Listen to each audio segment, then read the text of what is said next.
Hey, hello, you're live now. So, hey, hello, everyone. So good to see you. So good to be here with you one more time, right? We are here for the fourth live this week, right? So we are the whole week at this time, we're discussing the future of technology, the future of software development, your future, my future, our future, right? This is in preparation for the Developers Conference Future that's going to happen next week. It's going to be 3 days. Actually, it's going to be 4 days, right? Because it starts Monday night, right? At least night in Brazil. And we're going to have an awesome pre-show that's going to be on Monday. And so I welcome all of you to participate on Monday night. And then we're going to have 3 days of a lot of content discussing the future, discussing how we can do things together. And it's awesome because TDC Future is going to have 8 tracks in English, right? So if you're watching this right now, you can join. The basic pass is completely free. And so this week we're doing, daily conversations about the future with amazing speakers and coordinators of TDC Future, right? So awesome people that, people that inspire me, people that I look up for, people that teach me what I know, right? So I'm very, very happy to share those contacts and those amazing people with you. So without further ado, so I'm going to ask you to say hello in the chat if you're watching us, if you can see us. We're transmitting in a lot of different platforms, right? And so let me just start by I'm going to introduce our guest in 1 minute here, but let me just start by thanking everyone that's broadcasting this. So thank you, y'all, for broadcasting this in y'all's channels, right? So if you're watching on y'all's channel, thanks a lot, y'all. Thanks for Mary for broadcasting her channels, right? So if you're watching this on Mary's channel, thanks very much, Mary. Also, thanks Felipe Oliveira, right? If you're watching this on Felipe Oliveira's channel, thanks a lot, Felipe. And then thanks about Gabriel from Java Journey, right? He's also broadcasting this in his channels, right? Thanks, Manny Sakar, right? He's broadcasting this on his channel, and he's here with us today, right? So I'll talk with Manny in a minute. And so who else? Oh, so Java, the Java User Society, right? Thank you, So Java, for being here with us in this initiative, right? We're broadcasting also Java's channel. And last but not least, thank you, TDC, for we're all broadcast on TDC site. Thanks for TDC for organizing this awesome event. And of course, if you're watching me on my community and my channels, thanks very much for being part of this. So say hello in the chat. Make sure that we can have a conversation here. Make sure that we can make the best out of this. We want to answer your questions, right? Okay, so without further ado, let me bring one of our guests here. So she is a coordinator of the Cloud and DevOps track on TDC, right? So she's a specialist in Cloud and DevOps, and she's also a mathematician, a software developer, and as she said, she loves food, right? She's a foodie, right? So let me bring you here, Lilian. Okay, I missed that. Oh man, Lilian Cavalet. Sorry about that, Lilian. Lilian Cavalet is here with us. Thanks a lot, Lilian. Thank you. Hello, everybody. So Lilian, how is going to be the DevOps track next week? In Cloud and DevOps, are you guys excited about it? Yeah, we are excited a lot. I think it would be good because we structured the track to be from beginners to most specialists. So I think you can start learning the basics and then evolve with the track. So I think it would be good with this.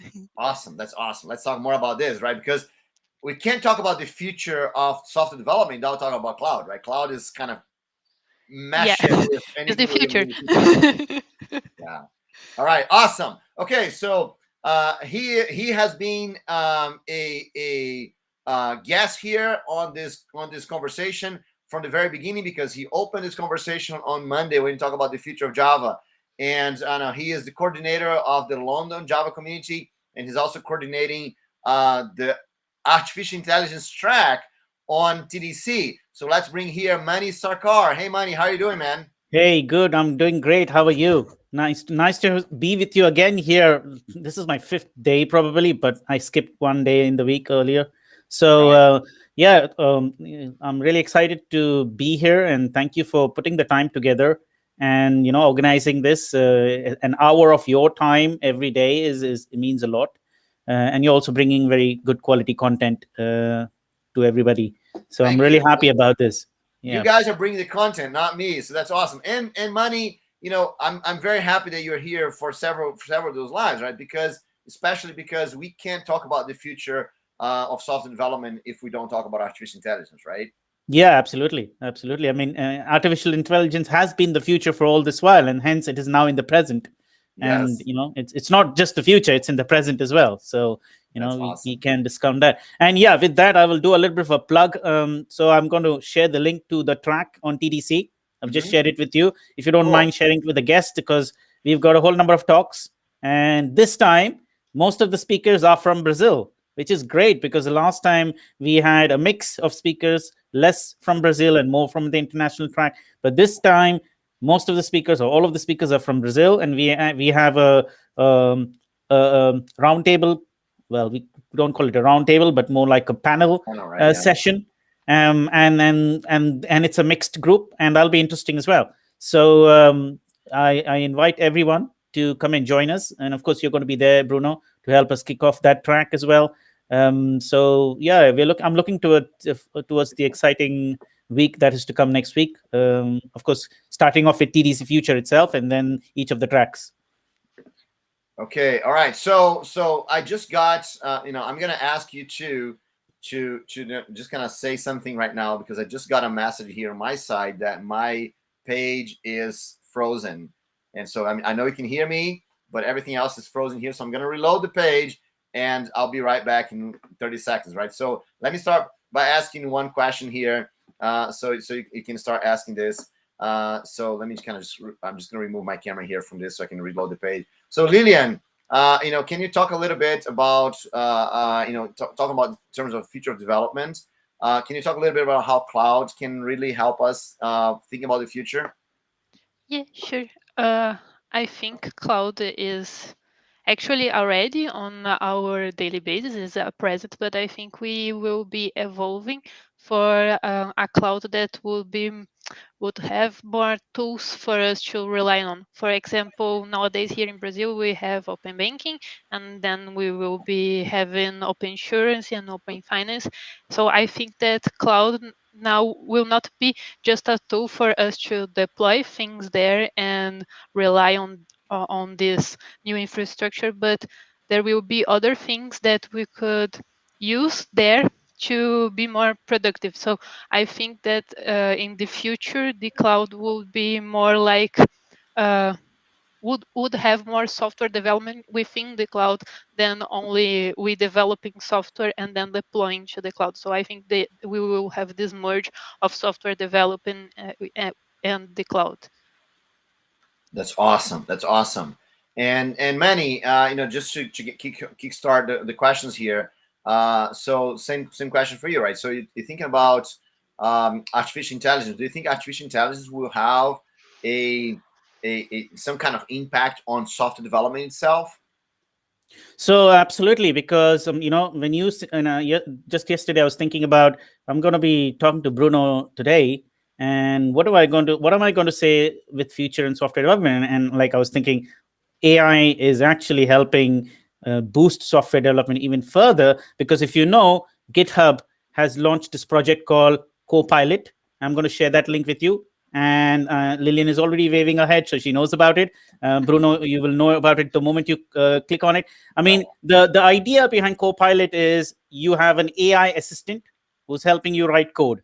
So, and IntelliJ already does a lot of that, but Copilot is going to take it of many more steps ahead of that. I mean, IntelliJ is already very smart, right? It knows a lot of the code, it knows a lot of the language you're writing, it knows a lot of the syntax, it knows a lot of the underlying concepts, it knows, and it helps you so much and it indicates that already. But it's not there yet. It's only what IntelliJ is doing is great up till now, but what Copilot and solutions like Copilot will be doing is going to be the next level. It's going to be you type in a few things and it'll already know what you want to develop, right? So which is exactly where we want to head, right? So all the redundant boilerplate repeated stuff we already do, we don't want to be typing that all over again, right?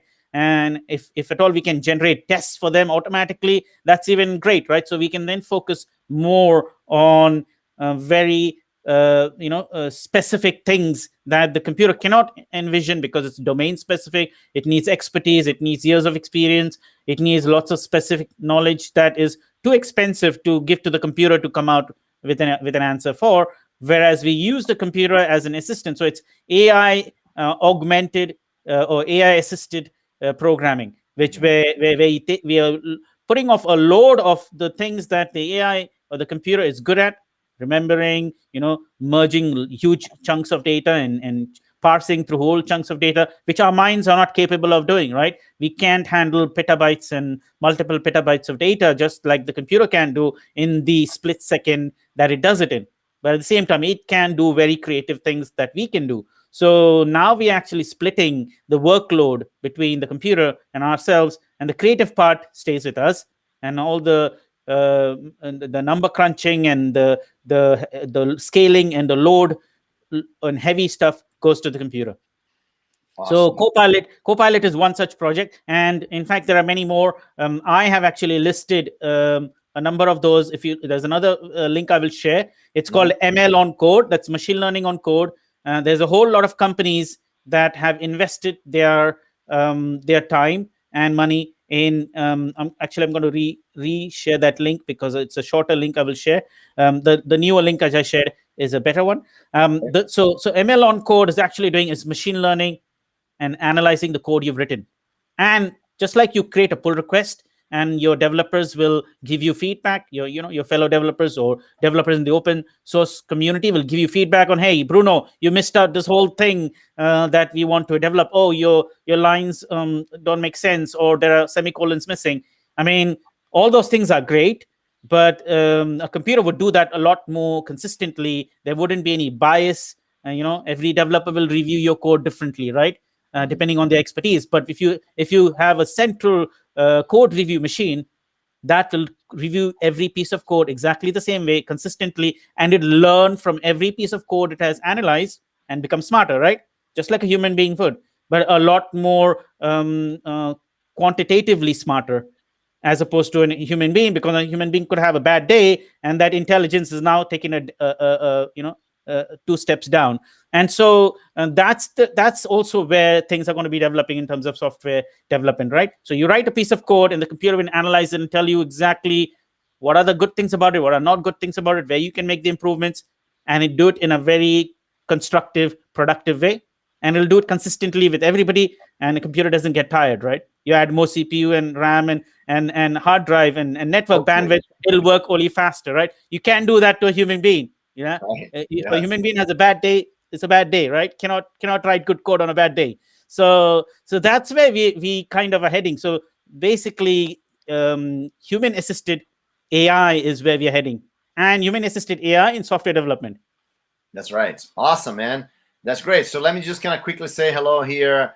So Maximilian saying hello, everyone. So thanks a lot, Max. Right. So everyone, you can just kind of say hello in the chat, right? Tell us where you're from. And most important of all, ask your question, right? So Bruno is saying, amazing talk today, right? So yes, I totally agree with you, Bruno. This is an awesome topic today, right? So, I want to hear your questions. Everyone here, I want to hear your questions. What are the things that you're worried about? What are the things that you're interested about? Because we want to make, we want to ham those experts here with lots of great questions, right? So, look, every time I start hearing about this whole thing, how things are going to change in the future, the question I get a lot from developers, right, is kind of this fear of, first of all, you talk about the cloud is going to be the future lead, and there's this fear that, how much of this do I need to learn, right? Do I have to learn everything? Do I have to be a cloud specialist? Is everything's going to completely change, and I have to follow up and run after all those stuff, right? And so what do you think about this, Elena? Is that, is things gonna make easier for us, or it's going to be harder for us because we have to learn even more things? I like to say that working in IT is the worst and it is the best, because it's the worst because we have a lot of things to learn. So it's really difficult being in the cloud or just, I don't know, learning Java. It's really difficult. There is a lot of things. There are things being proposed to the market every time, so it's really difficult to keep track of things. So this is the worst thing of being on IT. And the best thing is this really quick change we have, that every day we have a new saying that something has changed and something is shifting for the other side. So I would say that you should not fear of the new or fear for the change, and you should not run for learn everything, because I know personal experience you can't learn everything, but you can try. And I think that I like to advocate, and I think that I like to do with myself is, I know that something is recurrently appearing in the media or my colleagues are talking about it, so I try to understand that things. So I try to be narrowed and punctual to understand things along the way. So I would say calm down, relax, it will be everything fine. I know that it's a lot of things to learn, but I don't know if there is anybody that knows everything. So No, I there's would say not. to go slow. Yes, Bruno knows there a is lot. not. So Bruno let's be knows a very lot. clear. No one knows everything, and that's good. That's actually a good thing. Not a bad thing, right? So so how about you, Manny? Do you think that we're gonna need to learn all this stuff, or actually, I have a different question for you, Manny, because when we talk about artificial intelligence, there is like this fear, right? That that in the future of software development is going to be no software development because AI is just going to develop software for us, right? Yeah. And so, is that true? Is that when you see when people see like co-pilots, I see that a lot of developers, for example, they make fun of Copilot, right? Because Copilot is just gonna, yeah, it's just does wrong things and does and just kind of do what I wanted to do anyway, right? So like, what do you think? Should we be afraid of all that? So there's a multiple angles of answer to this. So the question you raised, my dad raised this question many years ago, a few decades ago, right? He used to come home from work and say, "Hey, computers are going to take away all our jobs, and that's going to be the end of it." And this was not just him; it was a lot of people in his time. But look at what has happened since 1980. I mean, it speaks of my age, but if you were there around that time and you see now, there have been more computers than there are, probably as many people on the planet, I think, or maybe half as many computers as many people on the planet. But has that reduced the number of jobs? No. In the IT sector, there's a massive gap in the demand and supply, right? There are more, and every company, every startup, and everybody is going out and creating a startup. And when they create a startup, they then want to hire more people, right? So what's happened to all the advancements in technology, AI? Why are they not using all of that to supplement that need and demand of theirs? Because they Right. cannot. They still I need think it has people. shifted. I think it has shifted, right? Yeah, Jobs have shifted to other areas, right? So exactly. But also, look, I'm just saying this because we don't want to give you the impression that we don't have problems in some areas that don't have jobs, right? Yes. So the yes, computers exactly. do, yeah, computers do Yeah, remove some kind of jobs, right? But it exactly. creates You other do. ones in You other you places. do. But you then create more, because look at it. Yes. With the creation of computers, printers were created. With the creation of printers, paper, ink, stationery, and everything related to printer, like a printer stand, like a computer table, you name it, and all kinds of things. Like, same with mobile phones, right? Then you have those selfie devices, those selfie sticks, and then you have all the covers and the stickers and waterproof glasses, and you name it. So with everything that's created, there are hundreds of value added services and products created to support that thing. All right. Yes. Which means those things are not just growing out of the ground. Don't go and plant it and it just grows out of the ground. You need people to manufacture them, right?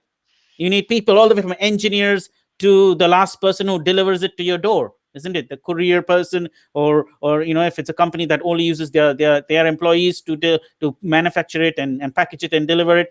So there's a lot more jobs created by just automating a whole set of complex processes, right? Because then people start consuming it even faster. And when people start consuming it even faster, demand and supply gap keeps increasing, right? And then to fill them up, there are more people who come into that space, set up companies. And this is just like an exponential cycle, isn't it? There's no end to it. So that is one angle of the story. The other angle is we are having the same repeated question again, right? This time we are not saying computers are going to take away our jobs. This time we are saying the small subset inside the world of computers, that is AI. Okay, and again, it's discussable if AI is a subset of Oh, around. But anyways, yeah, we missed your voice for a second there.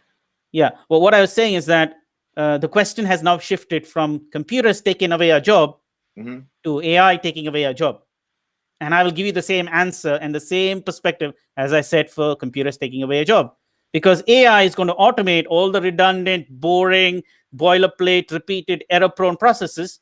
That's why we say Copilot, right? We're saying AI assisted. We're not saying AI driven or AI dominated or AI controlled, right? Especially because you know there's not going to be an AI driven probably, right? You know, this is in a long time to come there won't be. In a long time to come, right. even when it comes to the stage, because the human creativity is not tangible, it's not discrete. Okay, human creativity is intangible. It's not quantifiable. Okay, everything you see in the world of computers is quantifiable. Yeah, it's discrete, ones and zeros. You can't have like in theoretical mathematics, which Lillian will say, and in theoretical physics, which Stephen Hawking has written interesting books on. You could have lots of dreamy things and things that don't exist. Of course, they exist in that virtual world, but not in the tangible physical world that you can touch and feel, that you can count, that you can measure, right? So till that is braced, which is not going to happen, because you cannot take material to supplement non-material and vice versa. That's a different conversation as well. But that's not going to be happening, right? We're talking about totally two different things. It's like air and water, right? They're two different elements. One cannot be the other. So that is the situation with AI trying to help us. It's not, see, there are movies and kinds of fantasy books saying AI taking over, but those are human-driven fantasies and fears, right? At the moment, Copilot can't even write a proper program that a kindergarten or a high school kid will be writing, right? High school kids are going to perform far better than Copilot is going to perform. In the near time to come, it may get automated. So now it goes back to what Lillian was saying earlier as well, that a lot of the core functionalities that we now program is going to be available in the cloud by default. And this is also where AI is going to help us with the whole of software development as a whole, is that we don't need to really read manuals in the future, right? The AI system will automatically guide us through those pieces of things that we need to know only at that time, that we need to use at that time to develop that thing. And it'll probably develop most of it. All we do is customize it, re-engineer it a bit. And even that process, it'll help us, because it already knows these things and it's already learned from experience on how to go about. So how a whole engineering process will be a lot more precise, less error prone, okay, and a lot more assisted in a way where each human being, based on their plus and minus, the advantages and disadvantages, will get that amount of help from the AI system. So I hope that kind of answers and covers the ground for most of what you've been asking so far. Right. You know, there's a follow-up question here from Max. I'm gonna read in a minute, but so I'm just gonna say hello to Mohammed. Mohammed says that he's from Jordan. So hey, Mohammed, good to have you here, man. And so and Mohammed has a couple of questions here too. That's awesome. Now, one thing, you know, since we're talking about worries of artificial intelligence, let me ask you one question, Lillian, about the worries of cloud computing, right? So, you know, since cloud computing started, we saw like a centralization in a few companies, right? And so, and you know, do you think that's just like a few companies kind of controlling the whole? Because that seems to be happening more and more, right? Just a few companies controlling most of our processing power and around the world. You know, is that something that we should be worried about in the future? And you know, having just not a lot of competition around cloud. I know. I've been. That's one thing that for me is very important, because I always think that competition is extremely important, and I was very happy when for example Oracle came into the cloud world, right? Because it was one more big company to be there. When Google really focused their cloud effort to really grow and compete, right? So now I'm very happy when we see new players coming to Microsoft. When Microsoft joined the cloud revolution, right? It's like, it's like one more big player being part of that. So how do you see this centralization? Is that dangerous for us somehow? I don't think so, because how can I say it? Uh, I see that we have like kind of three big clouds. I will not name them, but I see that every other company are looking for these big clouds, and they are willing to be this big cloud.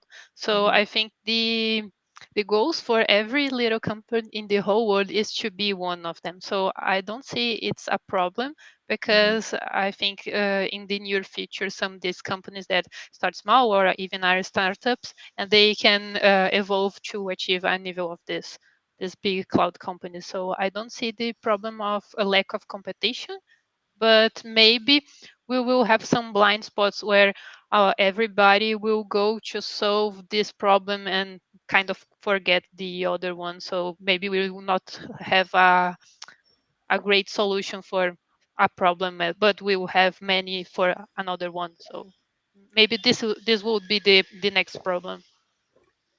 Okay. Yes. Right.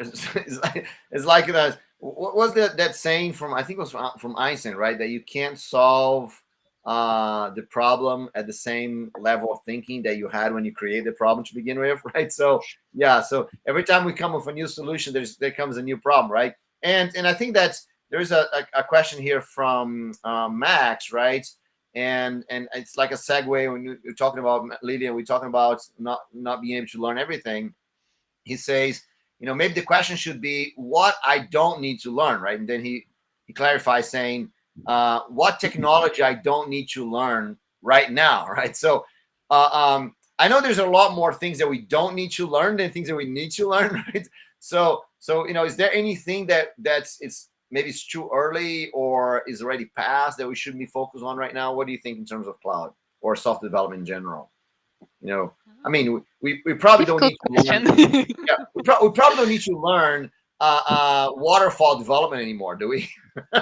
Yeah, we should not need. But I don't know. I think depends on the area you are in. I don't know. For example, if you are working with software for hospital, so here in Brazil, so things you need to learn in the cloud for developing software for hospital, for example, probably you will need to learn about security, because we are talking about personal data, and personal data shared in the cloud. So I would say this is a must have. So it kind of depends on the area you are in.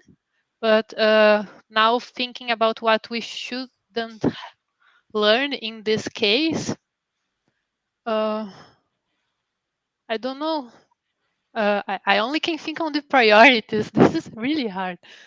But that's a Uh, good point, right? So no, it's actually because that's the thing I was thinking here when I read Max's question is that there's nothing that you don't need to learn, Max. Everything that you want is probably useful, right? So it's more like a question what's Lydia saying. It's more a question of priorities, right? You have to prioritize the things that are important for you. Anything that's important for you, Max, it's probably look. Let me give an example of a friend of ours, right? Scott. Scott, he isn't a specialist on something that most developers hate, right? He's a specialist on legacy code, right? That's what he loves to do, right? He dreads the idea of starting some code from scratch. He loves looking at bad code that was written by someone else and improving it. So, you probably someone would say, "Oh, I don't want to learn legacy code, right? I just want to do new stuff." And here's Scott, that he's a specialist on that, and he makes lots of money off that, right? So I think is a lot related to what you want to do and prioritize, like Lily was saying.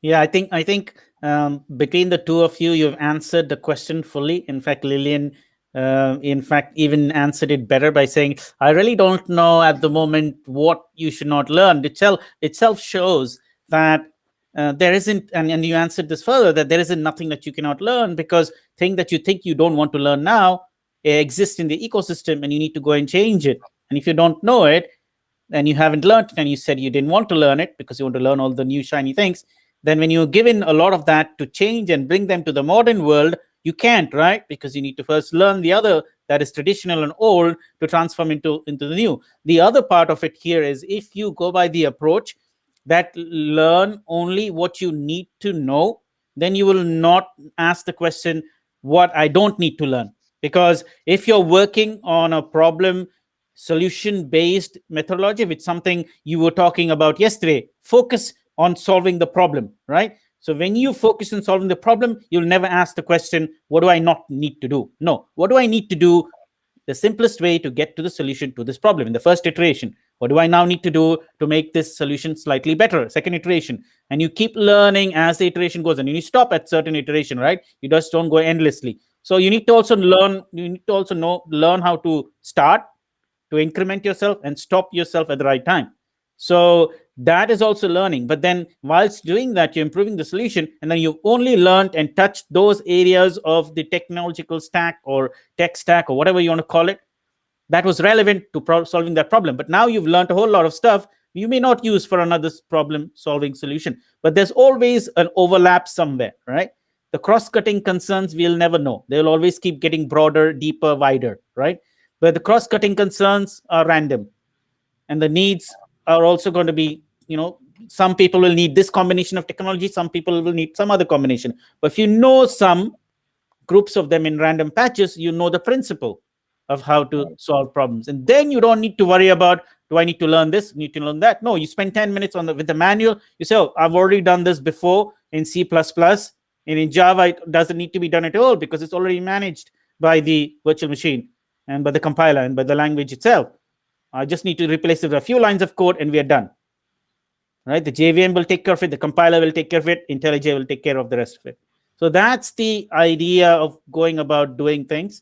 When we do it that way, we never come across the question, what do I need to learn? What do I not need to learn? It's kind of like a different orthogonal questions to ask. That's my view on it. Yeah. In addition to the two things that both of you said. Awesome. Well, we're going to go a little bit deeper on that because there's a question from Mohammed about learning here. We're going to get to that in a minute. But, we're about halfway through our conversation here. So it's a good time for us to talk a little bit about, TDC, right? So remember that, the Developers Conference is going to happen next week. The Developers Conference, Future Edition, right?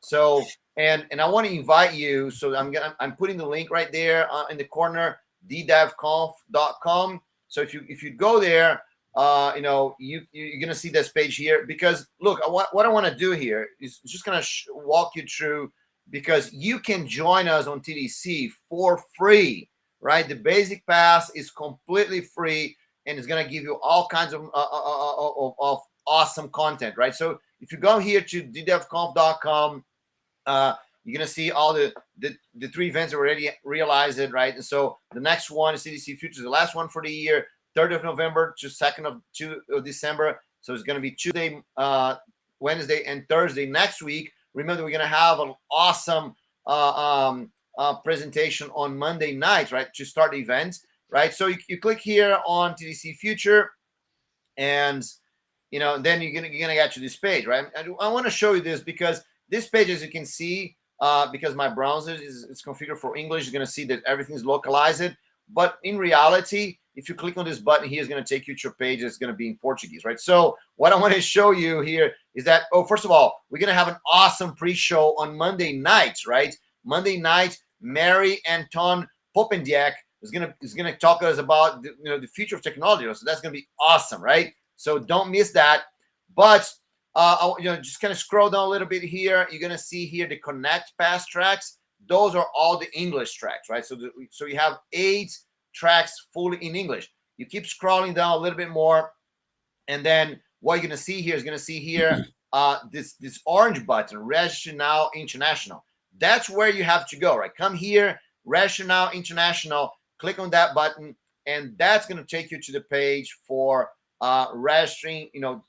The full page is in English, and you can see here the basic pass is completely free, right? So you can come here, you can register for the basic pass, or you can join any of the paid tracks also, right? You're going to see here artificial intelligence track, for example. You can see here where's the cloud track, right? The cloud track, right? You can register for those tracks, or if you want to have, there is the very first here, the Connect Pass International, right?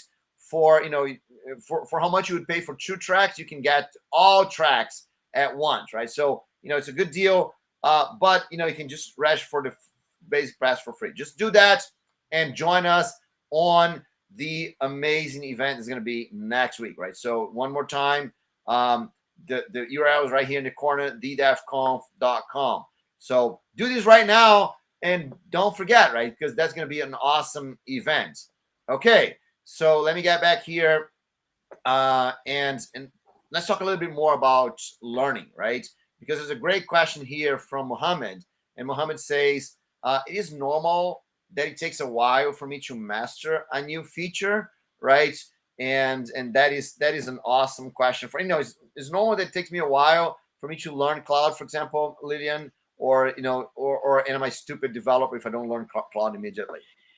No, I think depends on the level you put for yourself of understanding, because we can say, I am a specialist and not compared to anything else. So I want to be a cloud specialist like someone. So I think you need to put a level, and if you put this level too high, probably it will take some years to achieve the same level of as the other person, because the other person have his or her time to achieve that level. So I think you should not worry about the time you spent learning. I think you should uh, celebrate everything you learn new, and most of that, I would say that you should celebrate the things that you learn that you could apply on your daily basis.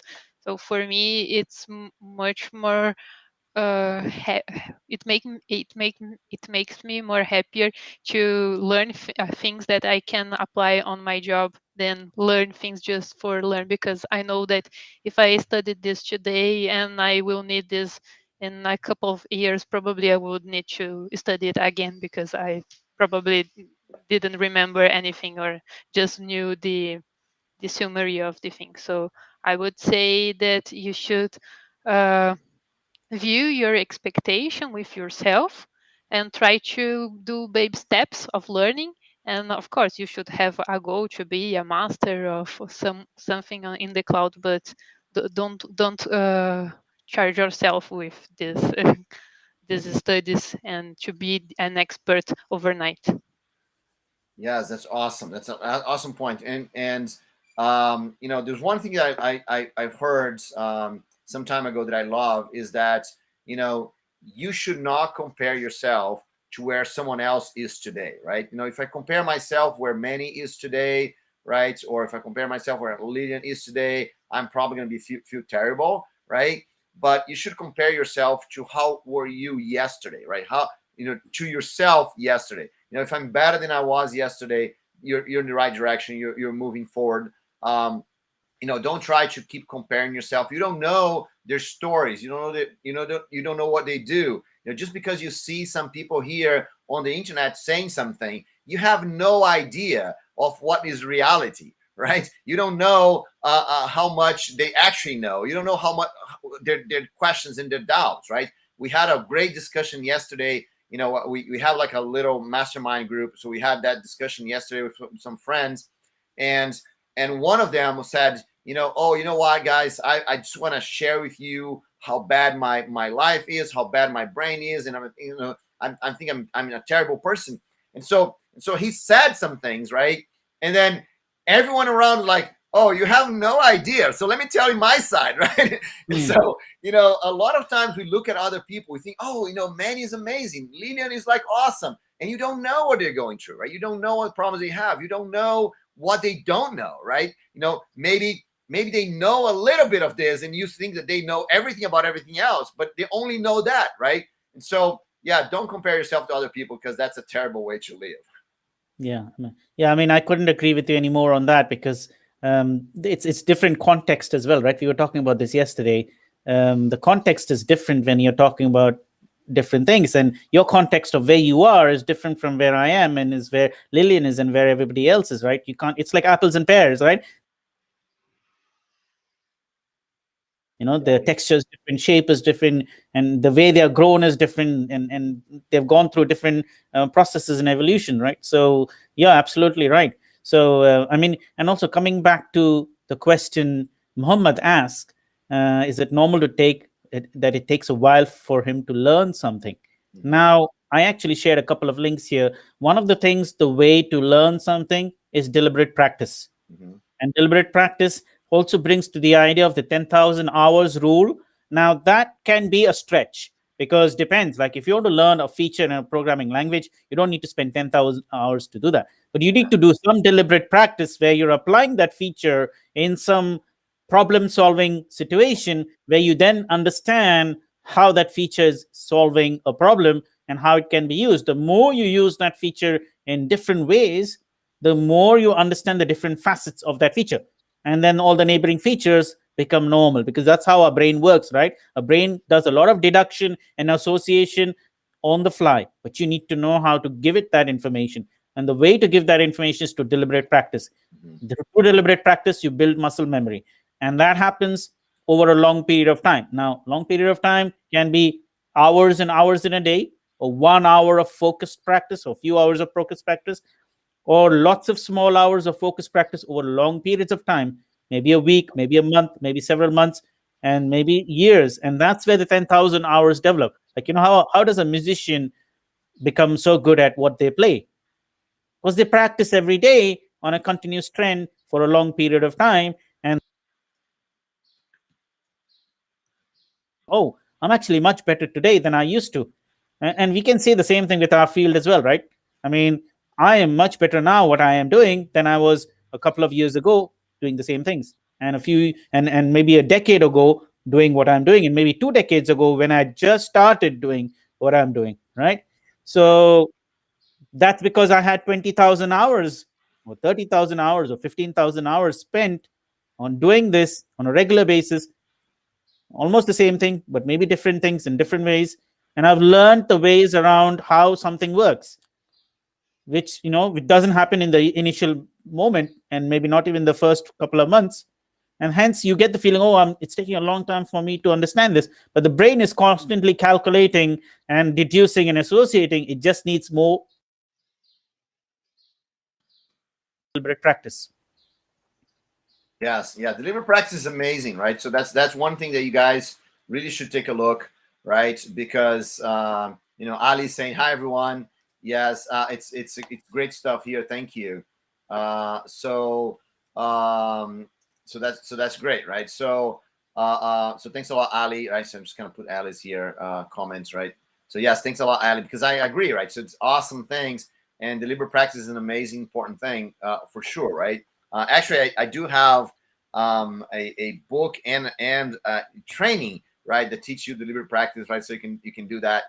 But there's another question here from Mohammed, right? But before I talk about the Mohammed, we talked about Scott here earlier, and Max saying that Scott's book is awesome, right? So what I want to do really quick here is just kind of show you guys how to get Scott's book for free, right? How about that? That's a good thing, right? So Scott's book is part of what we call the low-hanging series. It's a series of books that there are focus on, small things, small actionable things that you can do, right? To have big results, right? So it's a good series. So here's Scott's book right here, The Low-Hanging Code Smells, right? So really, really good book. But here we also have Eyal's Wiercinski book about machine learning. So that's the question from Mohammed. It's about machine learning. So that's a good book for you to get. We also have Rafael Del Netto's book, and we also have Yugo Sakamoto's book about architecture, and you have my book about low-hanging talks. They're going to help you start presenting. So you can get all of those books for free on this URL here. You can the QR code or the URL. You can get all those books for free. Just choose which ones you want, which ones you're interested, and download as many of them as you want, right? So thanks a lot, Max, for pointing out. But I totally agree with you. Scott's book is awesome. All right. So, and then Mohammed asked, is Java on the right direction in machine learning and what is DL, data learning? What's DL, man? Machine learning. Deep learning. Oh, deep learning. Okay, okay, good. Yeah. So is that Java on the right track in machine learning and deep learning? What do you think, Manny? So I did share a couple of links. I think it was an answer to Muhammad's question. I think it's a few links above. Maybe you've already shared it, but I have collected a whole bunch of libraries and packages under the Java category, and also there's a library called Tribio, which is developed by Oracle Labs, and Tribio is a Java-based machine learning library. And if you're asking the question, is Java in the right direction? Well, Java is a programming language. It's a tool. AI and machine learning are techniques, right? Any tool can be used in such a way that it implements a technique. So people in Oracle Labs are now using Java to develop this library called Tribio, but there are lots of others who have already developed libraries, and you can find them on the links I've shared. And I think they are in the right direction. You would think that Python has made a massive development in that area, which is great. But machine learning requires resources. It requires things to be fast. You need to be able to data and derive information out of it. There will be a point in time when we will hit, and we're already beginning to see that, a bottleneck or hit the ceiling when it comes to performance. And that's where Java shines as a programming language, because the JVM is rock solid when it comes to delivering reliable, robust, high-performant applications. A link to my talks where I've demonstrated how you can quickly compile a Java app, which does which trains a very small data set, but of course you can give it a larger data set, and the amount of time it would take to train that data set, and also the performance, and also because there are additional benefits you get from new technologies available in the Java world like GraalVM and Quarkus. All of that is going to boost up not only your build time and training time, but also your runtime performance. And every bit of resource saved at any of these levels is going to add to productivity, right? So, and not just that, accuracy. You see, Java is a strongly typed language, whereas other programming languages, Ruby or Python, they're not strongly typed languages. There are chances of bugs in those languages, and you can't afford to have inaccuracies in a machine learning or a deep learning application. And those are the things that, in the long run, will matter a lot more than at the moment, because let's say we haven't really reached the pinnacle or at a really important stage where everything is actually, I wouldn't say the word control, but affected and influenced by AI. We are big in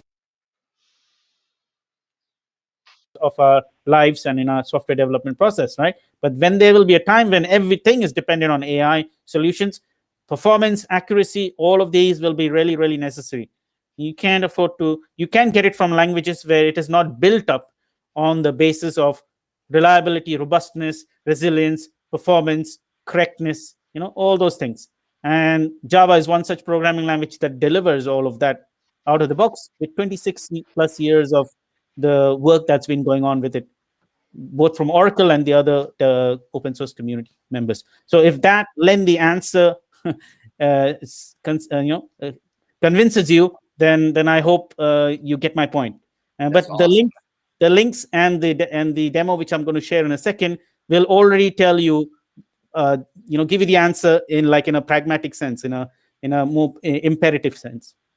That's awesome. Yeah. So one thing I love about Manny, guys, is that Manny has all those links, right? So everything he's sharing here with me, I'm placing to you guys. So take a look at all those links that we're putting there in the chat, right? So and check more about this, right? So Ali says this is so promising, Manny. So that's great, right? And then Max say amazing talk, thank you, right? And then Mohammed says that he's learning Tribu and no Tribu and GGL. Okay, awesome. So you are, so look, look, Mohammed, it's not about Java being the right track, right? So it looks like you are on the right track, right? So Right. reach out to Manny. You can see Manny's Twitter right there on the screen, right? So reach out to Manny and get this whole thing going. So we just have a few more minutes here, and I want to respect everyone's time here. And so Lilian, if we put our future thinking cap on, right?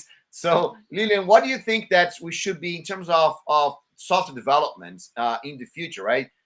What kind of things we should be looking for about cloud computing that will change the future of software development? Right? Do you think containers is the thing that's going to change? Do you think that testing in the cloud? What do you think is going to be the big thing that's going to change our lives for software development with cloud computing? Does that in the near future, maybe in the far future? I don't know. No, I think maybe we will have more small features available. I don't see it like we'll stop using containers, but maybe we'll stop. I don't know. But I see like the future things more integrated. So more like, how can I say it? Let me think.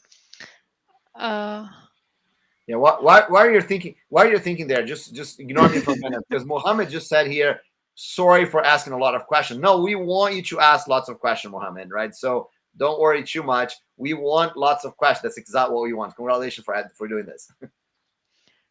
Okay, I was thinking like for the future of cloud, something like, I don't know, I like to give an example. So I would say something like the Lambda feature that we have in AWS, for example, something more prone to help us test, or so.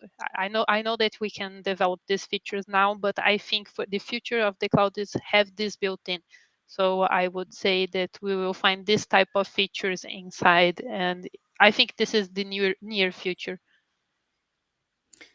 Okay. Yeah, I think Lillian is spot on this, because the example I give to some of my developer friends is like 10 years ago we used to write apps that would stand up a website, host a server, and serve web pages. Right? Today we don't need to do that. There are web services like the S3 bucket itself has a built-in serve web pages. All you do is load your HTML pages. In fact, not just HTML pages, you can also have REST endpoints work from there. So point is that all those things that we used to code, and which is also what Lillian was trying to share earlier, is all those things that we are actually currently developing will become core features and aspects of the environment we use automatically, right? And so when that happens, then we are not developing those redundant. They're already available. Maybe we just enable them on our cloud system, and using maybe a REST endpoint call or a function call, we have access to it. And our end users has access to it by just enabling that feature in their system, in their web page, or in their profile. And those things don't need to be developed again and anymore. And it's same as it used to be 10 or 15 years ago, where people would spend a lot of money to get a website developed and hosted. Today, we don't need to do that. There are tons and tons of services that already give you that out of the box. Today, the core concern is developing something else. And that's where things are going to go towards the future. And I'll plug this in, is that AI ML, it will be assisting in various aspects and components of all of these developments that will take place. So they will be smart and intelligent solutions that will already know what to do based on past actions. And it'll learn from it. And it'll know that you've used this in this fashion. So next time you want to continuously always check for these things and things like that. And it'll learn from your behavior, and it'll remember your behavior, and it'll serve you information, update the code behind it automatically without you having to write any more code. Right? Because that's where I think things are going. And we're already starting to see some of those things, like a mobile phones automatically behaving that way. You have desktop applications, your browser starting to and that's just the beginning, and it's just going to get more and more sophisticated.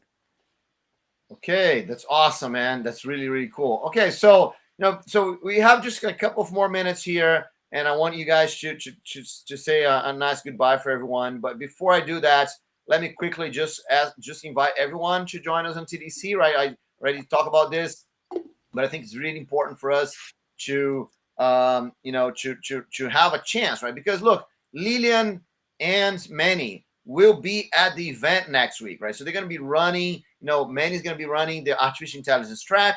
Lilian's going to be running the cloud and DevOps track. So you can have, we are here just for 1 hour, right? But you can have like a whole day or 3 days having discussion with them and really asking more questions and sharing more information, and really be part of of this community, right? So if you come here actually, let me put the link again on the screen here. So if you come to ddevconf.com, just put the link on the screen right there. You're gonna see this page here. TDC Future next week is gonna be the last one here. I just realized it doesn't show international edition here like the other one, but yes, this is an international edition. I'm actually gonna ask to fix that. And so you come here to click there. You're gonna get to this page, right? You're gonna see there's gonna be a great pre-show on Monday, right? So and you can join this completely for free. And if you scroll down a little bit here, you're gonna see all the English tracks, right? On the Connect Pass tracks, all of those are English. And then if you scroll down a little bit more, you're gonna see this orange button here, Rationale International Edition, right? So the international version, you just click here and it's going to get you a page where you can register. The basic pass is completely free, right? So just join us. There's going to be more information about, the basic pass is free. You can register for the premium pass. The premium pass are specific tracks you want to participate, or you can choose the Connect Pass that gives you access to all of the 8 international tracks. Okay, and one interesting thing, we're gonna have a international career mentoring. So we're gonna have career mentoring in English. All right. So with that, we're gonna start ending here our discussion. So let me ask you. Lilian, do you wanna start by actually we start with Lilian. Let's finish with Lilian. How about you, Manny? How about you say like the last message, the last goodbyes? Yeah, so the future is now. So don't wait for the future, and just keep learning, keep doing, and don't have to follow all the advice that we have shared here today. Just do a few things, but keep doing them consistently, as we talked about deliberate practice, and you will notice that you'll automatically integrate with whatever is to come. So wish you all the best in your learning journey, and also thank you, Bruno and Lilian, for sparing your 1 hour of your day. I think it's in the morning over there, and sharing your knowledge and experience with everybody. And I've learned a lot of things as well. And thank you to the audience as well for asking all these interesting questions, so that we can chip in and share our bit of the experience. Right. So with that, thank you very much. That's awesome. So and Lilian, just so everyone know, people ask Lilian's Twitter. I put on the chat, but we also put here on her name, right? So yes, follow Lilian on Twitter, follow Manny on Twitter, and you can keep asking more questions. So you want to say goodbye, Lilian? Sure. I would like to thank you guys for the conversation. It was amazing. I would like to thank everybody that is listening to us. It was a pleasure. It's a pity that I can't see everybody, but I like it, the experience. And I would like to finish my presence here with I think that I learned it from reading the book for XP from Kent Beck, that is, you should do the things you can do with the things you have now. So don't try to extrapolate and require too much of yourself. Just go with the flow, and I think that everything will be okay. That's awesome. That's an awesome message. Thanks a lot, Lilian. And so thank you, Lilian. Thank you, Manny, for being here with us. And especially thank all of you, right? So Ali says, we appreciate your efforts, right, to share experience. Thank you so much.